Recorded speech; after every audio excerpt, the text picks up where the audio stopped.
परित्राणाय साधूना विनाशाय च दुष्कृताम धर्म संस्थापनार्थाय संभवामी युगे युगे. 8.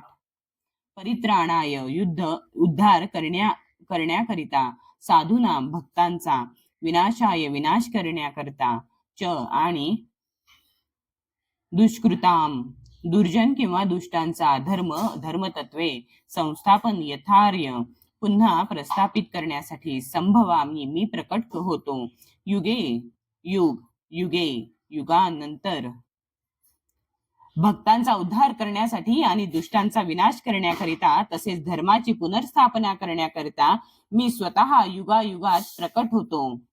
तात्पर्य: भगवद्गीतेनुसार साधू म्हणजे कृष्ण भावना भावित मनुष्य होय.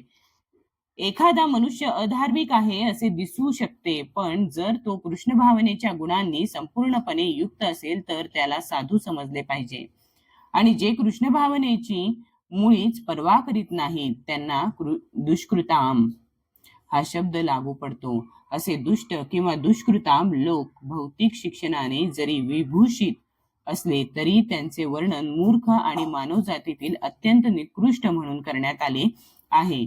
परंतु जे पूर्णपणे कृष्ण भावनेमध्ये संलग्न आहेत ते जरी अशिक्षित किंवा असंस्कृत असले तरी त्यांना साधू म्हणून मानले पाहिजे.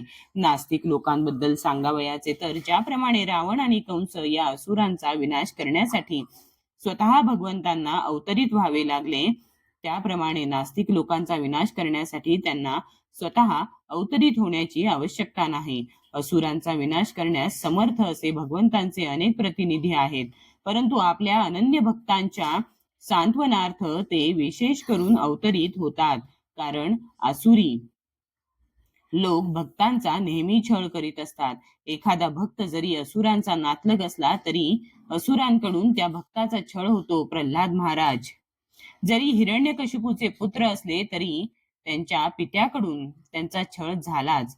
श्रीकृष्णांची माता देवकी जरी कंसाची बहीण असली तरी तिचा आणि तिचे पती वसुदेव यांचा कंसाने एवढ्याच साठी छळ केला की त्यांच्या पोटी श्रीकृष्णांचा जन्म होणार होता. म्हणून भगवान श्रीकृष्ण मुख्यतः कंसाचा वध करण्यापेक्षा देवकीचा उद्धार करण्यासाठी अवतरित झाले. पण दोन्ही कार्य त्यांनी एकाच वेळी केली. यास्तव या ठिकाणी सांगण्यात आले आहे की भक्तांचा उद्धार आणि दुष्ट असुरांचा विनाश करण्याकरिता भगवंत विविध अवतार धारण करतात. कृष्णदास कविराज कृत चैतन्य चरितामृतात खालील श्लोकामध्ये अवतार विषयक तत्वांचा सारांश दिला आहे. मध्य 20.263 ते 264. सृष्टी हेतु एई मूर्ती प्रपंचे अवतरे सेई ईश्वर मूर्ती अवतार नाम धरे मायातीत परव्योमे सबार अवस्थान विश्वे अवतरी धरे अवतार नाम.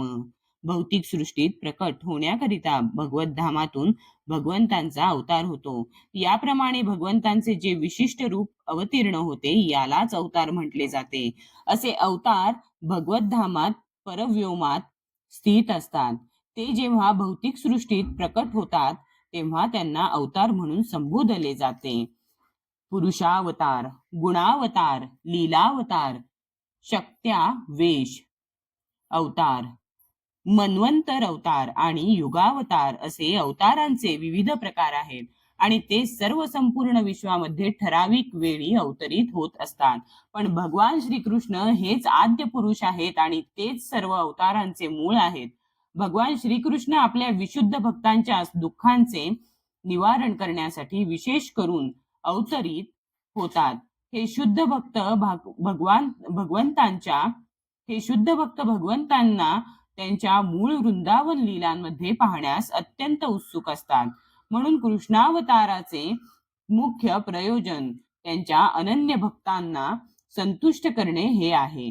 भगवंत सांगतात की हे प्रत्येक युगात अवतीर्ण होतात.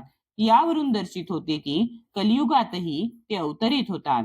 श्रीमद भागवतात सांगितल्याप्रमाणे कलियुगातील अवतार म्हणजे भगवान श्री चैतन्य महाप्रभू आहेत.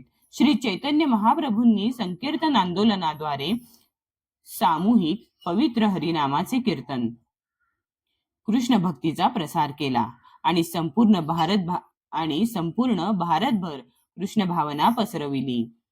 त्यांनी भविष्यवाणी केली की या संकीर्तन आंदोलनाचा प्रचार जगामध्ये सर्वत्र नगरोनगरी आणि खेडोपाडी होईल. भगवान श्री चैतन्य महाप्रभूंचा भगवान श्री कृष्णांचे अवतार म्हणून उपनिषदे, महाभारत, भागवत इत्यादी शास्त्रांच्या गोपनीय प्रकरणांत प्रत्यक्षपणे नव्हे तर गुप्त वर्णन करण्यात आले आहे. श्री चैतन्य महाप्रभूंच्या संकीर्तन आंदोलनाद्वारे भगवान श्रीकृष्णांचे भक्त अत्यंत आकर्षित होतात. भगवंतांचा हा अवतार दुष्टांचा वध करीत नाही तर आपल्या अहैतुकी कृपेद्वारे त्यांचा उद्धार करतो.